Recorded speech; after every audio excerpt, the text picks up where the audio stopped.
দোয়া কবুল হওয়ার জন্য মহান আল্লাহ তাআলার কাছে কিভাবে দোয়া করতে হবে? দোয়া কবুল হওয়ার জন্য প্রথম শর্ত হলো হালাল উপার্জন থাকা। হারাম উপার্জনকারী ব্যক্তির দোয়া কবুল হয় না।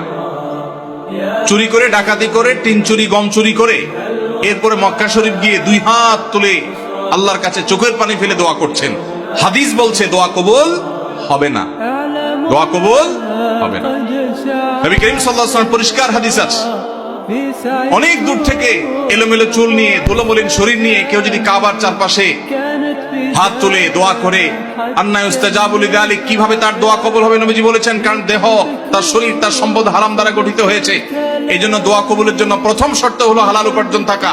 কেউ যদি আগে হারাম উপার্জন করে থাকেন, এখন তওবা করবেন, মানুষের হক মেরেছেন, এখন ফেরত দিবেন, তারপরে আল্লাহর কাছে দোয়া করবেন, ইনশাআল্লাহ দোয়া কবুল হবে। দোয়া কবুলের দ্বিতীয় শর্ত হলো অন্তরের অন্তঃস্থল থেকে কায়মনো বাক্যে দোয়া করবেন, অন্য মনস্ক হয়ে না, দায় সারা ভাবে না, মনোযোগ দিয়ে দোয়া করবেন। দোয়া কবুলের জন্য আরেকটা গুরুত্বপূর্ণ শর্ত হলো হালাল বিষয়ে দোয়া করবেন। হারাম জিনিস আল্লাহর কাছে চাইবেন না। 2 নম্বর জিনিস আল্লাহর কাছে চাইবেন না। অবৈধ সম্পর্ক করার, কারোর সাথে অবৈধ রিলেশন করার, হারাম সম্পর্ক করার জন্য আল্লাহর কাছে দোয়া করবেন। এটা অবৈধ দোয়া, নাজায়েজ দোয়া, এটা করা জায়েজ নাই।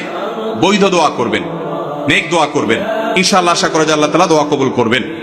দোয়ার ক্ষেত্রে আল্লাহর প্রশংসা, নবীজির প্রতি দুরূদ প্রেরণ, এরপরে আপনি যে কোনো চাওয়া পেশ করবেন, বৈধ চাওয়া। এবং দোয়া করার পর কবুল হচ্ছে না কেন জন্য হুলস্থুল করবেন না। এই শর্তগুলো মেনে চললে কোরআন এবং হাদিসের আলোকে আশা করা যায় দোয়া কবুল হবে ইনশাআল্লাহ। দোয়া কবুলের বেশ অনেকগুলো স্থান আছে, ইনশাআল্লাহ অন্য কোনো মাহফিলে এটার উপর আলোচনা করতে হবে। এটা নিয়ে আমার একটা সংকলন আছে। দোয়া কবুলের 33টা জায়গা আছে, স্থান আছে, সময় আছে। সেগুলো কি কি একটা আলাদা আলোচনা ইনশাআল্লাহ আমরা বলবো। এটা নিয়ে বহু আগে আমার একটা বক্তব্য আছে অনলাইনে, কারো প্রয়োজন হলে শুনে নিতে পারেন।